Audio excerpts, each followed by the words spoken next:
नमस्कार। DLC legal news and knowledge के इस खास कानूनी पड़ताल में आपका स्वागत है। आज हम सुप्रीम कोर्ट के एक ऐसे फैसले पर बात करने वाले हैं जिसने एक झटके में 35 साल पुराने कानून को पलट दिया है। ये फैसला शराब पर केंद्र और राज्यों की शक्तियों के संतुलन को कह सकते हैं कि नए सिरे से लिखता है। मामला है उत्तर प्रदेश राज्य बनाम Messrs Lata Prasad Vysya and sons. और ये सिर्फ शराब या टैक्स का मामला नहीं है जैसा लग सकता है।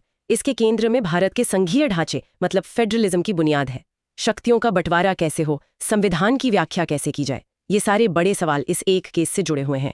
सारा टकराव संविधान की 7वीं अनुसूची की 2 एंट्रीज के बीच का है, एक जो राज्यों को पावर देती है और दूसरी जो केंद्र को। बिल्कुल। तो आज हमारा मिशन है इस जटिल 9 न्यायाधीशों की बेंच के फैसले की परतें खोलना। हम ये समझने की कोशिश करेंगे कि आखिर 35 साल से चल रहे सिंथेटिक्स एंड केमिकल्स केस के फैसले को जड़ से उखाड़ने की जरूरत क्यों पड़ी, और सबसे जरूरी, इसका वकीलों, लॉ स्टूडेंट्स और पूरे उद्योग के लिए क्या मतलब है। चलिए शुरू करते हैं। ठीक है, तो इससे पहले कि हम इस लड़ाई को समझें, हम इसके मैदान को समझना होगा। ये संवैधानिक सूचियां, ये एंट्रीज, ये सब क्या है? मतलब केंद्र और राज्यों को अपनी अपनी शक्तियां मिलती कहां से हैं? देखिए, संविधान की 7वीं अनुसूची में शक्तियों का बंटवारा 3 लिस्ट में किया गया है। लिस्ट 1 है संघ सूची, जिसे यूनियन लिस्ट कहते हैं, जिस पर सिर्फ संसद कानून बना सकती है, जैसे डिफेंस, फॉरेन अफेयर्स। लिस्ट 2 है राज्य सूची यानी स्टेट लिस्ट, जिस पर राज्य सरकारें कानून बना सकती हैं, जैसे पुलिस, कृषि। और लिस्ट 3 है समवर्ती सूची, कंकरेंट लिस्ट, जिस पर दोनों कानून बना सकते हैं, लेकिन टकराव होने पर केंद्र का कानून ही मान्य होता है। और इस केस में जो 2 शक्तियां आपस में टकरा रही हैं, वो कौन सी लिस्ट में है? यहीं से मामला दिलचस्प होता है। पहली शक्ति है लिस्ट 2 यानी राज्य सूची की एंट्री नंबर 8। ये राज्यों को मादक शराब मतलब इंटॉक्सिकेटिंग लिकर्स के उत्पादन, निर्माण, बिक्री, खरीद यानी हर पहलू पर कानून बनाने की पूरी शक्ति देती है। ठीक है, तो एक तरफ तो राज्यों को शराब पर पूरा कंट्रोल दिया गया है, लेकिन फिर केंद्र की शक्ति कहां से आती है जो इस मामले में टकरा रही थी? वो आती है लिस्ट I यानी संघ सूची की एंट्री नंबर 52 से। ये संसद को किसी भी ऐसे उद्योग पर नियंत्रण करने का अधिकार देती है जिसे संसद लोकहित में जरूरी घोषित कर दे। और इसी शक्ति का इस्तेमाल करके संसद ने 1951 में एक कानून बनाया, industries development and regulation act यानी IDRA। एक मिनट, तो मतलब संविधान बनाने वालों ने राज्यों को मादक शराब पर तो शक्ति दी, लेकिन फिर केंद्र को उद्योगों पर नियंत्रण दे दिया। क्या उन्हें यह अंदेशा नहीं था कि अल्कोहल तो खुद में एक बहुत बड़ा उद्योग है और इन दोनों शक्तियों में एक दिन टकराव जरूर होगा? ये एक बेहतरीन सवाल है और यही इस पूरे केस की जड़ है। IDRA कानून के पहली अनुसूची में आइटम नंबर 26 है किण्वन उद्योग, फर्मेंटेशन इंडस्ट्रीज, जिसमें अल्कोहल साफ साफ शामिल है। तो अब सवाल ये खड़ा हो गया कि अल्कोहल राज्य के कंट्रोल वाली मादक शराब है या केंद्र के कंट्रोल वाले उद्योग का एक उत्पाद। और पिछले 35 सालों से हम इसी सवाल का जवाब सिंथेटिक्स एंड केमिकल्स केस के फैसले से देते आ रहे थे, जो 1990 में 7 जजों की बेंच ने दिया था। उस फैसले ने क्या लाइन खींची थी? उस फैसले ने बहुत साफ, कह सकते हैं, एक सीधी लाइन खींचती थी। उन्होंने कहा कि अल्कोहल 2 तरह का होता है। पहला, पीने योग्य अल्कोहल, पोर्टेबल अल्कोहल यानी विस्की, रम, बियर, जिसे इंसान पी सकता है, ये पूरी तरह से राज्यों के कंट्रोल में रहेगा। दूसरा, औद्योगिक अल्कोहल, इंडस्ट्रियल अल्कोहल, जो पीने के लिए नहीं है, ये पूरी तरह से केंद्र के कंट्रोल में रहेगा। औद्योगिक अल्कोहल मतलब? जैसे जो सैनिटाइजर में इस्तेमाल होता है या पेंट में। बिल्कुल। इसमें मुख्य रूप से 2 चीजें आती हैं, रेक्टिफाइड स्पिरिट, जिसे ENA यानी एक्स्ट्रा न्यूट्रल अल्कोहल भी कहते हैं, और दूसरा है विकृत स्पिरिट यानी डीनेचर्ड स्पिरिट। अब ENA समझिए शराब का सबसे शुद्ध रूप है, लगभग 95% अल्कोहल। इसी से पीने वाली शराब भी बनती है और उद्योगों में भी इस्तेमाल होता है। और विकृत स्पिरिट में कुछ ऐसा जहरीला पदार्थ मिला दिया जाता है जिससे कोई उसे पी ना सके। ये सिर्फ केमिकल फैक्ट्री या परफ्यूम बनाने में इस्तेमाल होती है। तो पुराने कानून में इन दोनों को केंद्र के हवाले कर दिया गया था। तो 35 सालों से देश में एक सिस्टम चल रहा था। हाँ, बिल्कुल सेट था। पीने वाली शराब राज्यों की, बाकी सब केंद्र की। फिर ऐसा क्या हुआ कि देश के 9 सबसे वरिष्ठ जजों को बैठकर इस पूरी व्यवस्था को जड़ से उखाड़ना पड़ा? बहुमत ने ऐसा क्या देखा जो 1990 की बेंच को नहीं देखा था?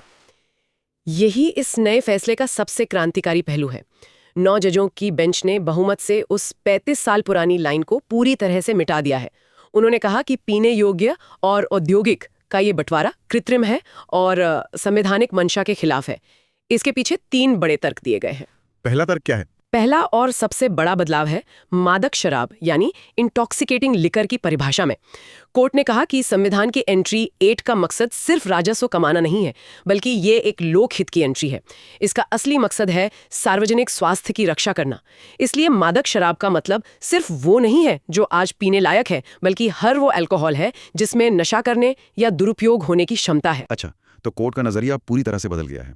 वो अब ये नहीं पूछ रहे कि इस अल्कोहल का अभी क्या इस्तेमाल हो रहा है, बल्कि ये पूछ रहे हैं कि इसका गलत इस्तेमाल क्या हो सकता है। ये तो सोच का एक बुनियादी बदलाव है। आपने बिल्कुल सही पकड़ा।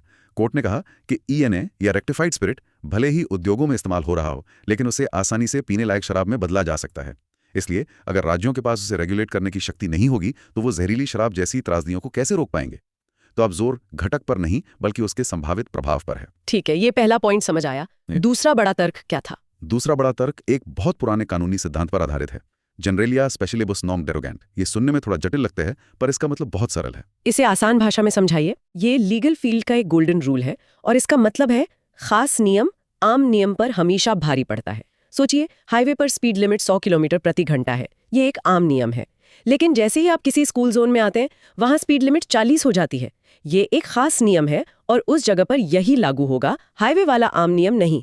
कोर्ट ने कहा कि शराब पर राज्यों का कानून यानी एंट्री 8 एक ऐसा ही स्कूल जोन वाला खास नियम है, और उद्योगों पर केंद्र का आम कानून यानी एंट्री 52 इस खास क्षेत्र में लागू नहीं हो सकता। वाह, ये तो बहुत ही साफ उदाहरण है। तो शराब के मामले में राज्य का कानून स्पेशल है और केंद्र का कानून जनरल, इसलिए स्पेशल वाला जीतेगा।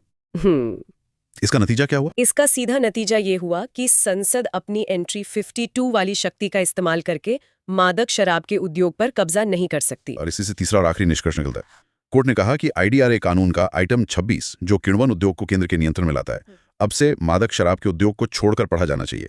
मतलब केंद्र का कंट्रोल अब उन फर्मेंटेशन इंडस्ट्रीज पर होगा जो मादक शराब नहीं बनाती, जैसे बेकरी उद्योग। तो इसका मतलब ये राज्यों के लिए एक बहुत बड़ी जीत है। उनकी शक्तियों का दायरा बहुत बढ़ गया। वो अब सिर्फ शराब की दुकानों की गेटकीपर नहीं रहे, बल्कि अब वो कच्चे माल से लेकर ईएनए बनाने वाली डिस्टिलरी तक, और फिर चाहे वो अल्कोहल दवा बनाने जाए या विस्की, पूरी सप्लाई चेन को कंट्रोल कर सकते हैं। हाँ, ये राज्यों के लिए विधायी शक्तियों का एक अभूतपूर्व विस्तार है। बिल्कुल, ये तो राज्यों के लिए एक बहुत बड़ी जीत लगती है।